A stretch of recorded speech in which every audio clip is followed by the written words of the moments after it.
अस्सलामु अलैकुम।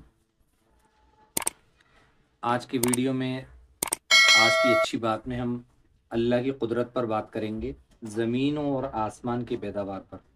अल्लाह ताला ने इतनी बड़ी ज़मीन को इंसानों के बसने के लिए बनाया और उस पर भारी पहाड़ों को खड़ा करके हिलने से महफूज कर दिया। फिर उस पर पेड़ पौधे, जानदार, मुख्तलिफ़ किस्म के फल फूल, सब्ज़ियाँ और खाने की चीज़ें पैदा फरमाईं। ज़मीन पर घर बनाने और उसको खोद कर पानी निकालने के लिए नरम बना दिया। अल्लाह ही ने इस ज़मीन को हमारे चलने फिरने और ज़रूरतों को पूरा करने के काबिल बनाया। गर्ज़ ये कि अल्लाह ताला की कुदरत का करिश्मा है कि उसने एक ही ज़मीन से इंसानों और हैवानों की मुख्तलिफ़ ज़रूरियात को पूरा किया। आज के सबक में जो कल का बचा हुआ हिस्सा था वो हम पढ़ेंगे। उम्मीद है कि आपने ये वाले हिस्से को कुछ याद किया होगा, पढ़ा होगा। 2-3 बार, अगर जैसे मोबाइल में भी हैं तो आप इसको 2-3 बार पढ़ लिया करें, याद हो जाएगा।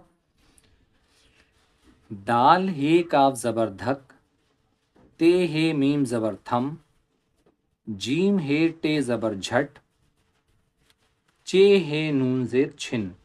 अब जो किताब को छापने वालों ने जिस जगह पर यहाँ पर जो लफ्ज़ लिखे हैं या ज़ेर ज़बर यूज़ किए हैं, हम वही पढ़ रहे हैं। चे हे नून ज़ेर छिन, चे हे ते ज़बर छत। ये कुछ हरफ ऐसे हैं जिसमें तीनों हरफ साथ पढ़े जाएंगे। दाल हे रे पे धुर, काफ हे लाम ज़ेर खिल, काफ हे लाम पेश खुल, काफ हे रे पेश खुर, गाफ हे रे ज़बर घर, लाम काफ हे ज़ेर लिख, रे काफ हे ज़बर रख, पेड़े हे ज़बर पढ़, लाम टे हे ज़बर लठ, सीन दाल हे पे सुध।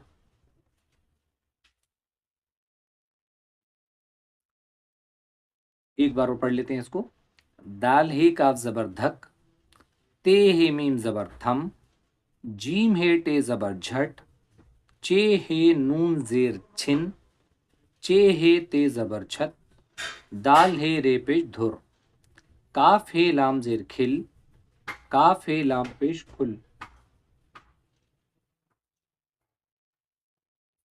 काफ हे रे पेश खुर, गाफ हे रे ज़बर घर, लाम काफ हे ज़ेर लिख, रे काफ हे ज़बर रख, पेड़े हे ज़बर पढ़, लाम टे हे ज़बर लठ, सीन दाल हे पेश सुध। अगर अब तक आपने हमारे YouTube चैनल को सब्सक्राइब ना किया हो तो ज़रूर कीजिए और हमारे वीडियो को लाइक कीजिए, कमेंट्स कीजिए और शेयर भी कीजिए। अस्सलाम वालेकुम।